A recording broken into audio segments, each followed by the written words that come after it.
Hey guys, welcome back to The Horror with your hostess with the most Jumbo as always. Welcome back. So of course we are continuing our Friday the 13th franchise review. We are now on to Friday the 13th Part 7, The New Blood, which I kind of maybe felt like they should have used that title for Part 5, but they didn't.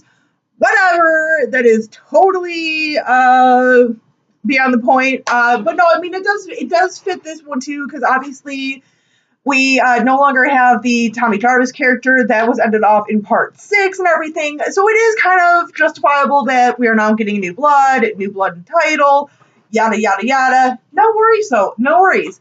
So this one came out in 1988, directed by Buechler. I'm totally blank on his name. Carl Buechler. I don't know how many times I can say his name. Sorry, Tourette's are kicking up. But anyway, so this one, interesting little one.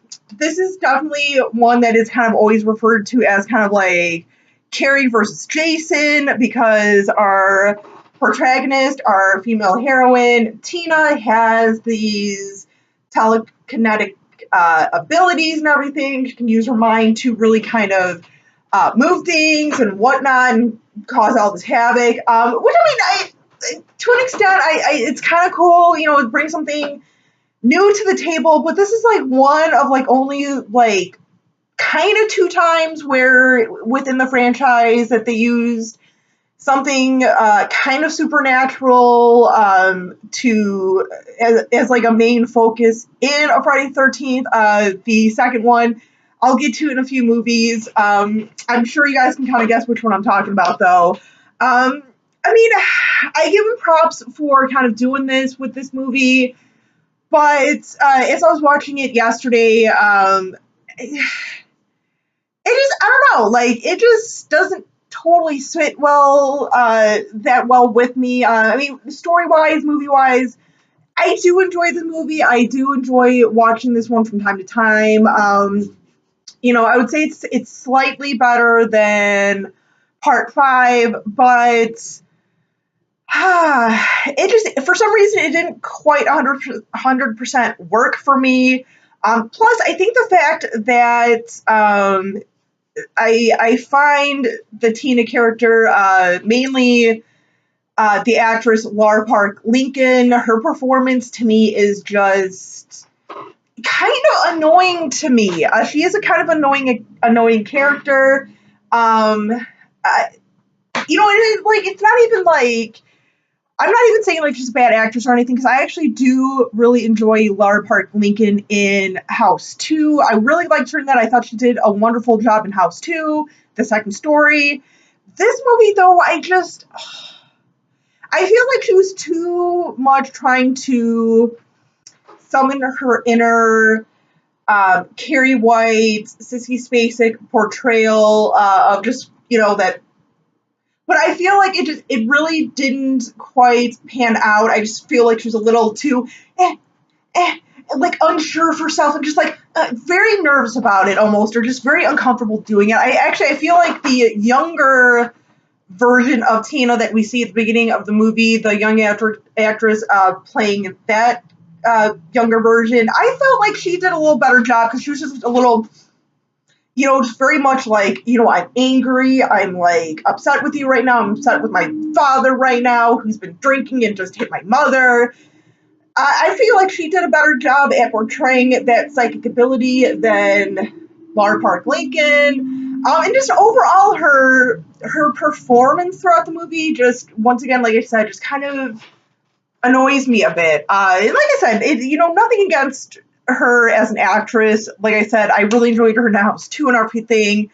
Just really didn't do much for me in this movie. I mean, and, you know, the whole cast, though, the rest of the cast, though, I mean, I did enjoy the rest of the cast, kind of for what they were.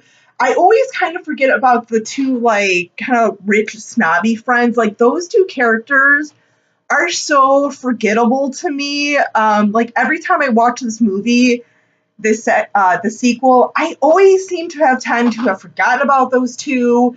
I don't even know why, but I feel like they're more like throwaway characters, almost like the stoner characters in the third installment. But even those characters, those stoners in part three, are more memorable than the yuppie characters in this movie. But whatever. And this is also actually too. I should state that this is the first time that we are having Kane Hodder portray Jason.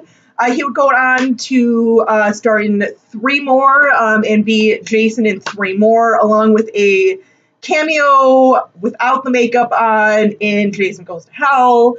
So, yes, I mean, that's, just to see Kane Hodder's portrayal. I mean, and no, not even taking anything away from all the other Jasons, because I feel all the men who have played Jason over the years and everything, and even Ken Kersner, who did Freddy vs. Jason, or even the gentleman who played Jason in the remake. I think they all did really great jobs. I think they each kind of brought their own little something to the Jason character. But, I'm on Team Kane over here. I am. He is my... Let's see, I have Kane in the WWE. He's the big red monster, the big red machine. Kane Hodder, he is just my big old killing, decayed machine. We'll go with that. But no, I really love Kane Hodder's portrayal. And, you could see as the movies go on how comfortable he comes with the character.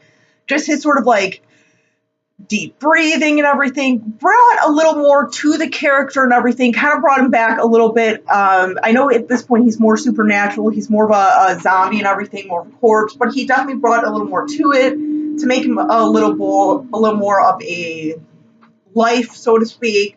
But yeah, he does a great portrayal of Jason and everything. And a little side note on something else too. The doctor, Dr. Cruz, the gentleman who played Dr. Cruz in this movie, fun little fact, he was Bernie in the Weekend at Bernie movies, which is kind of interesting because he gets killed in one movie and then is dead, and then he goes on to do these 2 movies, these Bernie movies, and he dies for however, and he just plays like corpse the entire time, whatever. Goofy movies, fun little tidbit for you guys, but whatever. And something that I kind of crack up at this movie, because in part 6, Crystal Lake was renamed Forest Green or whatever it was, Forest Green. This one, we're back to calling it Crystal Lake. I don't know, I guess they just felt like, hey, you know what, we're gonna go back. I'm sorry, Crystal Lake people, all you people at Crystal Lake, pick a name. Stop confusing your people. I'm just saying, dude. I'm just saying. Look at Jason. Much different. There are certain things about this Jason I really like. Other things, not so much. Something about Jason that I really do enjoy that Buechler really kind of wanted was to, really show a lot more of decay in him and everything, because obviously at this point, especially when you look at like the Friday timeline, because sometimes it's hard to, or I should say it's easy to forget that like the Jason timeline, the Friday 13th timeline is not like, consecutive years or anything. It kind of jumps. It feels like each movie's either within a couple of days or jumps to like a few years down the line or whatnot. So, like a perfect example, 1 and 2, those take place 5 years apart, but then like 2, 3, and 4 are within like the same weekend, and then kind of like jumps forward a couple of years. So, you kind of have to factor that in. And this guy's been dead for, let's say at this point. After he was brought back in number 2, figure, let's say like about 15 years-ish. I know that's off or whatever, so please, anyone who's like, no, this is the correct timeline, I'm just saying we're going to go between like 10 to 15 years that he's been completely dead and going through all this stuff. So you kind of, in the back, you see like his rib cage and everything. It's showing through. It's really decayed and everything. I really like that. I think it's, a really good look. Definitely brings something different to him. Something I don't like about Jason's appearance, and it's not even really a huge gripe because it still looks kind of cool, is the reveal of his face. He looks kind of weird. It looks like a melted down version of the Jack Frost, the horror one, not the Michael Keaton one, mixed with, and I know that movie wasn't out yet when this was made, but it looks kind of like that with a cross between like a weird frog or an eel slash a fish. It just looks kind of weird. It looks off to me.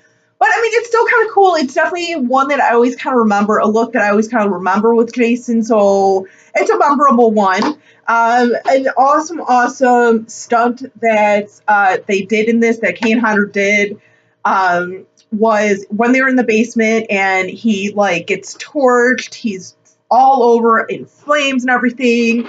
And for those of you who don't know, this is actually the stunt that did give Kane Hodder some pretty bad burns throughout quite a bit of his body. So if you ever see pictures of him, like I know like sometimes his neck, you could tell like, his neck's a little weird and everything, like a little discolored, doesn't look quite right. I know that's like an area that was affected by it and everything. Like I said, this is the stunt that kind of gave him those scars, his battle wounds and everything. But like a trooper, he came back and, finished the movie and everything. So props to Kane Hodder. That's why that man is one of those horror icon gods and everything. So, but yeah. But yeah, this movie overall, I mean, like I said, it's kind of one of my, I don't want to say least favorites, but it's one that I'm not overly over the moon about. It has some perks and everything. I feel, even with not really liking Laura Park Lincoln, the rest of the cast, even with some of the forgettable ones, it still, kind of makes it something for me. Like I like Jennifer Susan Sullivan's character, the like really snobby girl and everything. I thought she did a really wonderful job. May she rest in peace. I really liked her in this role. I always kind of remembered her in this role. I would have liked to have seen maybe that actress, Susan Jennifer Sullivan, maybe instead of being Melissa, the bitchy Melissa, maybe be Tina and then have Laura Park Lincoln be the snob. I would have liked to have seen that. I think if you would have swapped those girls out, I think it would have worked a little bit better.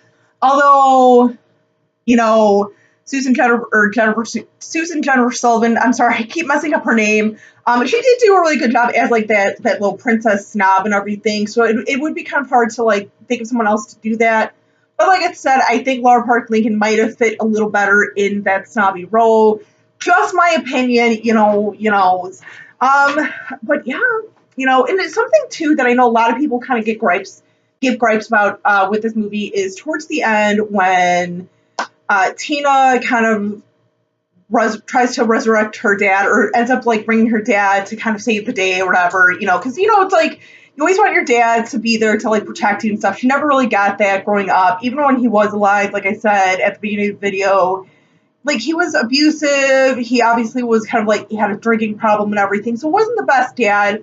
She probably always kind of wanted at least a few moments like that with her dad, rightfully so. So the end, got this final confrontation. And this I think this is also kind of a reason why I don't necessarily like Tina as much. Is because she didn't really even like take down Jason the final time. Like I know she, put up a decent fight, but I'm sorry, you resurrected your dad who's been under this water, under this bridge, in this water, in this lake for like 8 years now. He comes up and saves you, and it's like, oh yeah, Daddy took care of it. Just saying. She probably also needs her little safe corner too. I don't even know. I'm just saying. But, I mean, I don't know, I think that's kind of, like I said, I think that's kind of like one of those issues that I have with this movie, is that she technically didn't even take down Jason for the final time in the movie. It was her dad. I mean, her dad, the makeup effects on her dad, I know it literally was just like, okay, let's just throw a little slime on there. He's good. I know. And there was even like makeup test done and everything to actually make him more up of like, okay, a little more decayed and everything. Definitely like eyes were sunken a little bit more. It looks really good. I know it's in the Crystal Lake Memories documentary when they're talking about this sequel and everything, and that makeup just looked so amazing. Like that what they ended up not shooting, they should have used that makeup. I know the like the producer or something, someone in from the studios, this woman was like a total bitch. I know she hated the Jason makeup, his face and everything. They really cut down. I know the Motion Picture Association really kind of cut down on the gore and everything in this and really heavily edited, which I'll get to in a second. And then I know also the dad's makeup. She's like, oh no, we can't use that. Oh no, it doesn't look right or something. So they had to kind of like scrap that idea and put the oil on him and everything. But whatever, it is what it is. It still looks kind of decent, but yeah, it's like he's been down there for how many years now? Not like a couple of weeks. Just saying. So, excuse me, you guys. But the edits. Like I was saying, like I know, like Buechler has been very open about the ratings board really kind of cutting a lot of his movie out and everything, or edit, like really pushing him to edit and everything, and therefore it wasn't as great of a movie. I think that is true to an effect, or to an extent. I feel like, yeah, we should have had more kills. A lot of the kills seemed kind of truncated, but I feel like even if the kills weren't so truncated, it would still be a pretty weak film. And honestly, too, even in like the same documentary, or even if you watch the His Name Was Jason, which came out a few years before Crystal Lake Memories. I know Crystal Lake Memories kind of recycles and expands more on some of the interviews in here. This is like the condensed, abridged version of it. I'm just saying. But I know Buechler has often kind of said, like, yeah, it kind of, or I'm sorry, I was going to say, I know he's kind of said, like, when he was approached, he was kind of like, well, wasn't there, like, already 6 of these? Yada, yada, yada. So even with that attitude, you can kind of just get a sense of, like, he wasn't really into it. It was just kind of like, all right, fine, I'll do it. So he kind of did it to himself, and he kind of gave us, I feel like, just like a weaker film. It was going to be weak no matter what, just because I feel like his feelings towards the franchise, and I'm not even knocking him as a director. I know he's done quite a few other things. Like I know he's done Prison and stuff. I know he's done I believe a Nightmare on Elm Street sequel as well. Like I said, I'm not taking anything away from him as a director. I'm not bashing him as a director. But it just like whenever I watch those documentaries and I hear him say that about Part 7, it's kind of like you weren't really into doing it, so obviously you didn't really care about it, which is unfortunate. I think that's a problem with a lot of these films, especially back then, even sort of now a little bit, or even with like Ronnie Yu. They just don't have the passion for it. They're just kind of like, okay, well, I'm just going to see what I can do with it, and we kind of get these shit sort of movies, so... But whatever. But no, this one I would definitely, like I said, it's still pretty weak, but I still find some enjoyment out of it. I do. I would have to say I kind of lean towards watching this one more often than, say, like Part 3 or even Part 5. As much as I like Part 5, I usually will kind of watch this one a little bit more than those two. But whatever. But yeah, let me know, you guys. Let me know what you think of this one. Let me know who so far is some of your favorite, like, final people, whether it was Alice. I know I keep asking this, you guys, but, whatever. What do you think of Alice, Ginny, the chick from Part 3? I can't even remember her name now. I literally just did the review, like, not that long ago. Tommy and his sister Trish. What do you think of each of the Tommies, and what do you think of Tina? Who's some of your favorites? Who are some of your least favorites so far? Let me know. And until next time, you guys, as always, stay creepy, classy, and a little bit sassy.